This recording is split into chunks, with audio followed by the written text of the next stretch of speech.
So what's good, TMG fam? Listen up. They ain't gotta tell us. We've been on top of these videos here lately, bro, that there's a dark side to DNA tests, right? So I'm hoping they go a little bit further in depth, but here we are. This video is the dark side of DNA test. Woman uncovers century-old family mystery. All right, so we all know where these things can lead. We're gonna check it out and see what we dealing with today. All right. So if you're new, hit that subscribe button, join the fam. Let's check it out. Like all new technologies, DNA testing has a good side, a bad side, and as author Margaret Atwood said, a stupid side you hadn't considered. 8 years ago, 72-year-old Washington native Alice Collins Plebech made a decision that would change her life forever. She sent samples of her saliva for a just-for-fun DNA test. Seeing as both of her parents were devout Irish-American Catholics, Alice thought she had a good idea about... And I'm not a whole fan of just swabbing, sending that out as well either. You know what I mean? Where's my stuff going? What if it gets mixed up? I'm a little bit more, you know what I mean, cautious about doing stuff like that today. You know what I mean? Will somebody try to clone me or something like that? Just a thought. You know? You never know what the DNA test results would say. But when the results came back, Alice was shocked. She wasn't who she thought she was. This revelation sent Alice and her siblings on a years-long journey to uncover the mystery surrounding their identities. Hello, wonderful people. I'm Jamie Buck from Wonderbot, and here is the dark side of DNA tests. Woman uncovers century-old family mystery.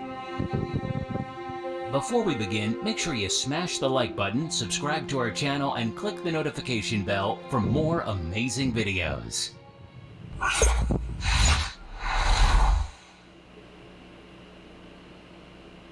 Questions about her family had preoccupied Alice for years. Her mother, who was named Alice, was into genealogy.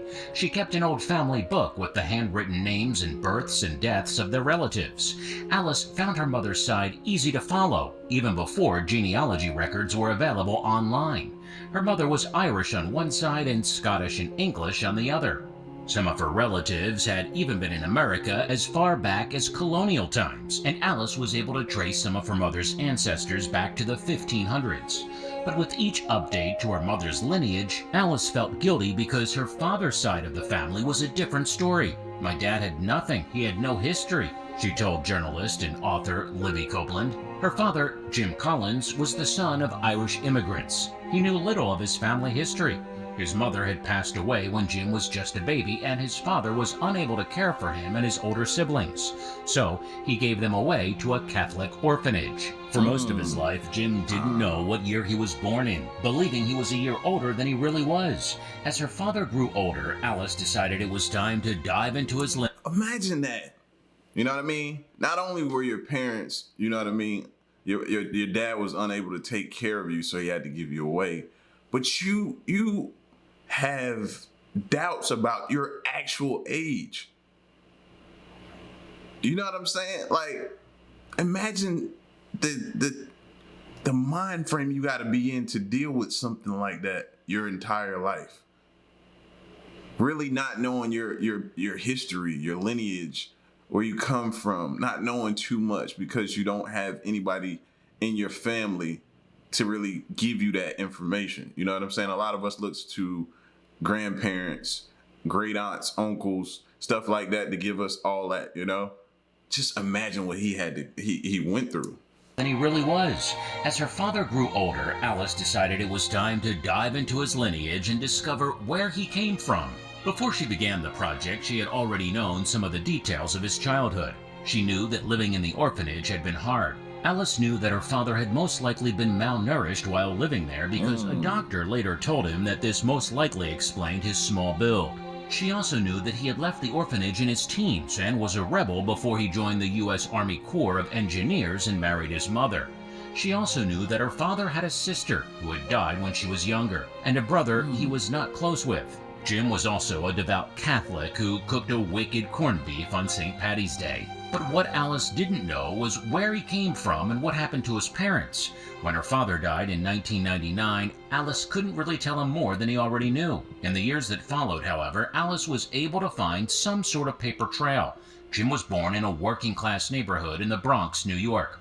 His father, Joseph, worked as a driver, and his mother, Katie, passed away at the age of 32 when Jim was only 9 years old. She also found the name of the orphanage where he grew up. It was the St. Agnes Home and School, and although the school was no longer around, she was able to find the names of some of the sisters who worked there. Alice wrote them a letter, asking if they had any helpful information about her father. Besides Jim's admission and discharge dates, the orphanage couldn't provide Alice with any other helpful information. Years passed and Alice's research came up fruitless. Then, in 2012, at-home DNA kits became available. Alice was elated. She had just discovered what she thought was her father's family's village in Ireland, and she was considering a trip overseas to see where her grandparents had come from. Alice knew that an at-home DNA test would make her research a whole lot easier, so she put her name down on the company's waiting list.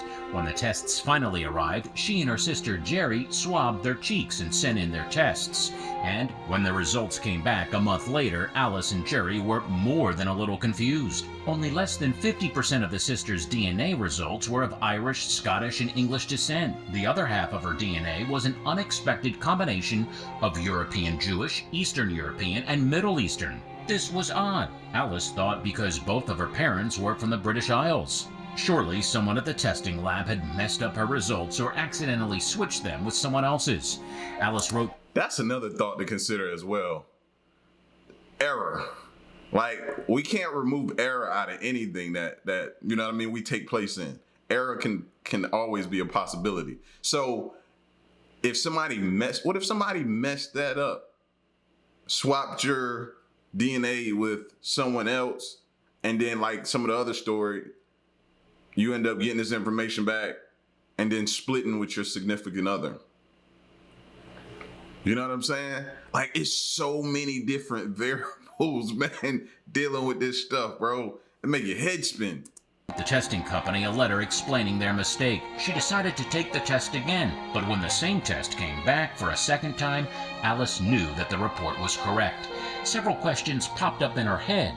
Who were her parents? Did her mother have an affair? Alice was determined to get to the bottom of whatever family secrets had been kept from her.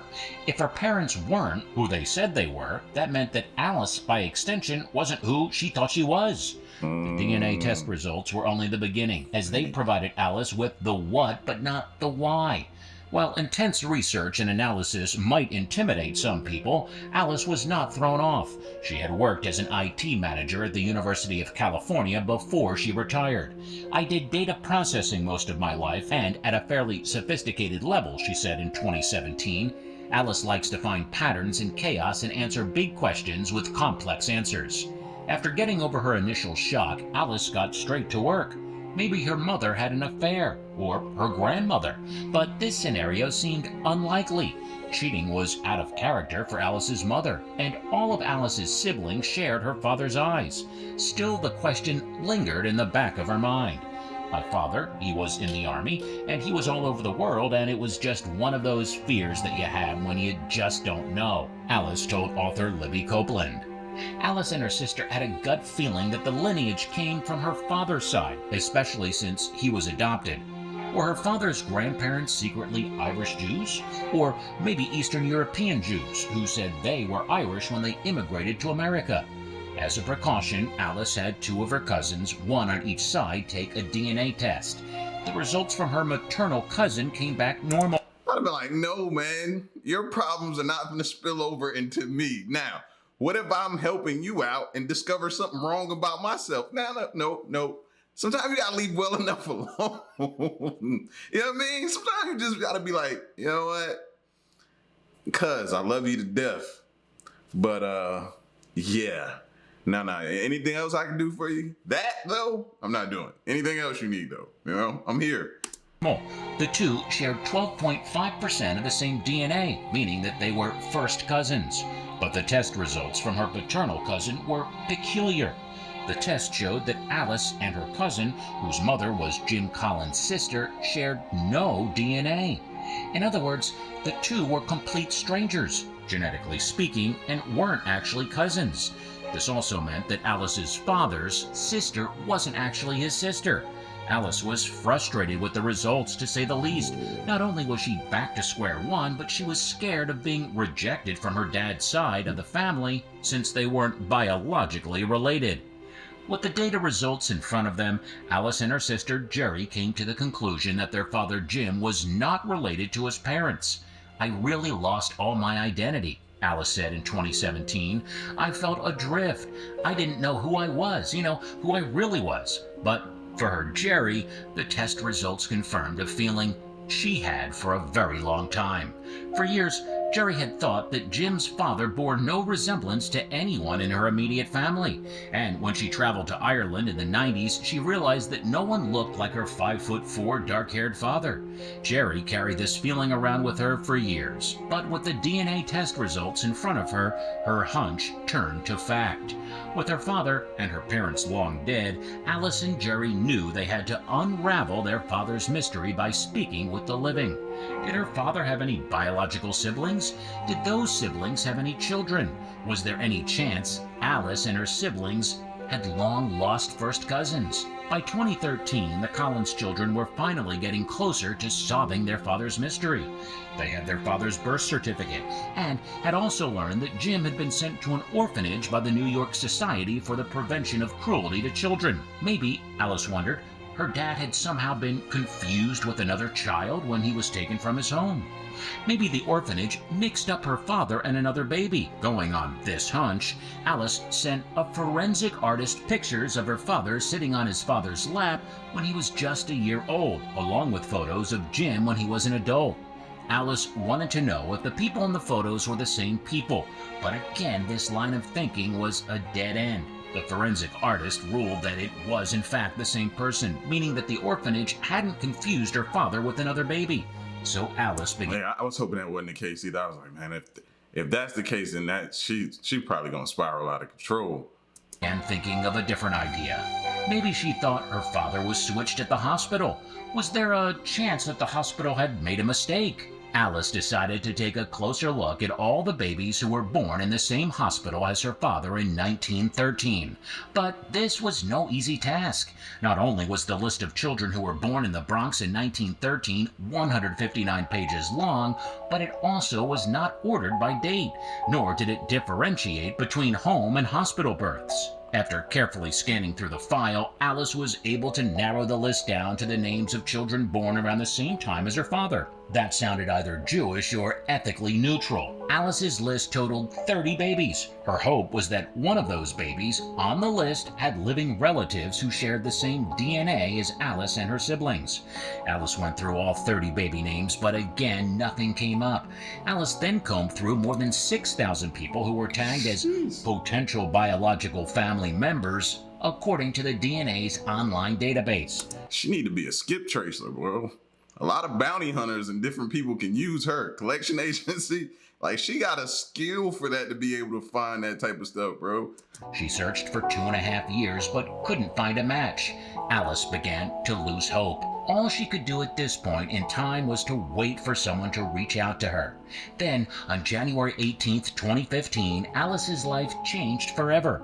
It was a Sunday morning and she was particularly down. She decided to write to her cousin, whom she wasn't biologically related to update him on her stalled search. After sending her cousin an email, Alice randomly decided to check his list of DNA relatives on his genealogy account. This was something that Alice rarely did, especially since new relatives rarely showed up. But on this day, Alice decided to check, and this time there was a new person. A stranger had sent in her DNA sample, and her results showed that she was a close relative to Alice's cousin. Alice then decided to message the stranger to ask if the test results were what she expected. I was actually expecting to be much more Ashkenazi than I am, the woman wrote. The stranger, whose name was Jessica Benson, took a test on a whim, hoping to learn a bit about her Jewish roots. Instead, Jessica said she discovered that I'm actually Irish, which I had not expected at all. Alice felt chills. She wrote back to Jessica that her grandmother was born at Fordham Hospital on September 23, 1913. Had anyone in Jessica's family been born around that date? Jessica quickly replied, yes, her grandfather, Philip Benson, was born around that time. Alice began to cry. She had a feeling that she knew what had happened, but first she needed proof. So she combed through New York City's birth records from 1913. There was no Benson born on that day in the Bronx, but a few hours later, Alice finally found what she was looking for. There was a Philip Benson born on the same day and at the same hospital as her father, Jim. This had to be Philip Benson. Alice knew in her bones what had happened to her father. There was no family mystery buried by shame. Someone at the Fordham Hospital had made a mistake that day, a mistake that could only be uncovered with new technology. Somehow, a Jewish baby had been sent home with an Irish family, and an Irish baby with a Jewish family. The women were stunned. They compared... Bro, like, these ain't no, like, normal... These are screw-ups. Like, no. You didn't just, instead of putting ketchup in my bag, you put jelly in my bag. No, you sent a whole kid home with a wrong thing. I'm like, fam, this lady is over here stressing out. The birth certificates and discovered that Jim and Philip were processed one after the other and signed by the same doctor. Allison then began to research how hospitals used to keep track of newborn babies, and what she found shocked her. Alice found... See, this is why when we had our son, Queen was like, as soon as he came out, Queen was like, and I was like, on it. Like, I followed him everywhere. You wasn't about to mix up nothing. You know what I mean? Queen was like, don't worry about me. Follow. And I was on it. Found that hospitals didn't really have a system at all. Most of the newborn babies were kept in the same cart, making it very easy to switch a baby accidentally. When Jim was born in 1913, hospital births were still unusual, and most hospitals had yet to come up with a way to identify babies. Some hospitals kept newborns in a crib next to their mother's hospital beds, but others kept newborns in nurseries. While it's hard to know for sure the type of practices that were in place at Fordham Hospital because it was closed in 1976, it's safe to assume the latter. It wasn't until the late 30s that hospitals gave mothers and their newborns identifying bracelets. In 1913, nurses typically... Yeah, they probably had done mixed up so many babies by then. So imagine now that we've heard this story of her, how many more stories like this are out there? Relied on the nurse's memory or the mother's recognition of her newborn. After the truth was revealed, the Benson and Collins families exchanged pictures which made everything clear. Jim Collins looked much more like Philip's 5'4" father and 4'9" mother than 6' Philip did. My grandfather came to my dad's shoulders, Philip's daughter, Pam Benson said. The Collins sisters also had their own explanation about why their father wasn't as tall as his siblings. They always just assumed that Jim had been malnourished while growing up in the orphanage. After all, that is what the doctor told them. Never in a million years did Alice think that her father wasn't biologically related to his brother and sister. It's a mystery that only DNA technology could have uncovered. Alice soon discovered that she had a biological first cousin named Phyllis Pullman, who was the daughter of the sister Jim never knew he had. In 2015, Alice decided to fly to Florida to meet her. Sitting on opposite sides of the couch, the two women could have been mistaken for sisters. They definitely shared the same DNA. Phyllis shared a story about when her tall Uncle Philip was dating his first wife. Her observant Jewish parents didn't believe that he was Jewish. He had to bring his birth certificate, Phyllis told author Libby Copeland. Little did we know it wasn't his birth certificate. The two families have kept in touch over the years, but neither of them... Yo, people be knowing, bro. People can look at you and be like, nah, fam, you're not this or you're not that. Nah, we need to see some proof. Man, no way. Nah, you see the way the rest does? one, how they say it for the kiddos, one of these is not like the other. Can shake the what if questions that linger in the back of their minds. On the one hand, the two families are happy that they found each other, but on the other hand, the revelations feel like a loss. How could Alice and Pam come to terms with the facts that their fathers weren't who they thought they were? And then there were the questions about religion. Was Jim Collins Jewish because he was born that way, or Irish because he was raised that way? And what does that mean for his daughter Alice? Alice and his sister agreed that if their father was still alive, it would have been the right thing to tell him. But they consider it a blessing that Jim wasn't alive during the era of at-home DNA testing. My dad would have lost his identity, Alice said. He's been kind of spared that. Alice and her siblings also think about what would have happened if her father had gone home to his biological family. As the Bensons and Collins families exchanged photos, Alice felt a sting of jealousy. Jim wasn't supposed to end up in an orphanage. Alice wondered what kind of life her father would have had he been raised by the Bensons, his biological family. Well, for starters, Alice thought Jim would have been raised in a solid home. He would have graduated high school and definitely done something with his gift for mathematics. Instead, Jim dropped out of high school, served in the Army, and later worked as a California prison guard. At the end of the day, Jim made a decent life for himself. But Alice and her family can't help but grieve for their father as a child. In the orphanage, my father got an orange for Christmas, Alice said. Yet, had the switch not happened in 1913, then Alice and her siblings would not have been born. The Collins children owe their life to a simple mistake, with complex consequences, made by a nurse's lapse in attention. It was a terrible mistake, but how can Alice resent what happened? And yet, were it not for what happened in 1913, Alice Collins Plebuch would not exist. The Collins children owe their lives to administrative oversight or a nurse's momentary lapse of attention. Dang, that's one way to look at it, I guess. And then now you spend the rest of your life a prisoner to the what ifs. You know, what if this? What if this? I wouldn't be here if this. What if this? What if? Your entire life now is what if. You know what I mean? So it's like, again, fallbacks to Pandora's box, man. Whew, that's a lot. And it took some luck for how those two women connected. Like, if you believe in luck, like, maybe it was destined to happen that way. I don't know, man. I don't know. But y'all get at me in the comment section, bro. These stories are insane when you think of them, but just think about how many, you know, go unnoticed as far as figuring this type of stuff out. You know, I still don't want to know. I don't want to know. I don't want to know. Maybe a few more of these episodes, I might be like, all right, let's do it. Let's see. Let's make sure. You know what I mean? So that'll be a wild phone call to have with me and my pops. Could you imagine doing that? Let's leave it. Y'all get at me in the comment section, man. Let me know what you think and stick around and stay tuned, man. Till next one, I'm gone.